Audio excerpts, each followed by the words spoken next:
നമ്മുടെ സൗരയൂഥത്തിലെ രണ്ട് നിഗൂഢ മേഖലകളാണ് ആസ്ട്രോയിഡ് ബെൽറ്റും ഊട്ട് ക്ലൗഡും. ചൊവ്വയ്ക്കും വ്യാഴത്തിനും ഇടയിലായി ദശലക്ഷക്കണക്കിന് പാറക്കഷ്ണങ്ങൾ സൂര്യനെ ഭ്രമണം ചെയ്യുന്ന മേഖലയാണ് ആസ്ട്രോയിഡ് ബെൽറ്റ്. ഏകദേശം 460 കോടി വർഷങ്ങൾക്ക് മുൻപ് സൗരയൂഥം രൂപപ്പെട്ടപ്പോൾ ഗ്രഹങ്ങളായി മാറാൻ കഴിയാതെ പോയ അവശിഷ്ടങ്ങളാണിവ. ഇവയിൽ ഭൂരിഭാഗവും പാറകളും ലോഹങ്ങളും നിറഞ്ഞവയാണ്. പയനിയർ, വോയേജർ തുടങ്ങിയ നിരവധി പേടകങ്ങൾ ഈ മേഖലയിലൂടെ സുരക്ഷിതമായി കടന്നുപോയിട്ടുണ്ട്. സൗരയൂഥത്തെ പൊതിഞ്ഞു നിൽക്കുന്ന പാറക്കഷ്ണങ്ങളും ഐസ് കട്ടകളും ചേർന്ന കവചമാണ് ഊട്ട് ക്ലൗഡ്. മഞ്ഞുകട്ടകൾ നിറഞ്ഞ ഈ മേഖലയിൽ നിന്നാണ് ധൂമകേതുക്കൾ സൂര്യന് അടുത്തേക്ക് വരുന്നത്. സൗരയൂഥ രൂപീകരണ സമയത്ത് വ്യാഴത്തിൻ്റെയും ശനിയുടെയും ഗുരുത്വാകർഷണം മൂലം പുറത്തേക്ക് തെറിച്ചുപോയ മഞ്ഞുപാളികളാണ് ഊട്ട് ക്ലൗഡായി മാറിയത്.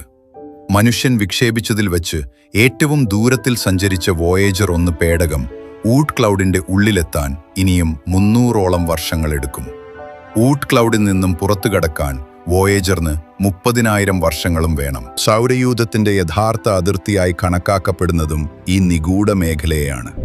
വിസ്മയങ്ങളുടെ കലവറയാണ് ഈ പ്രപഞ്ചം.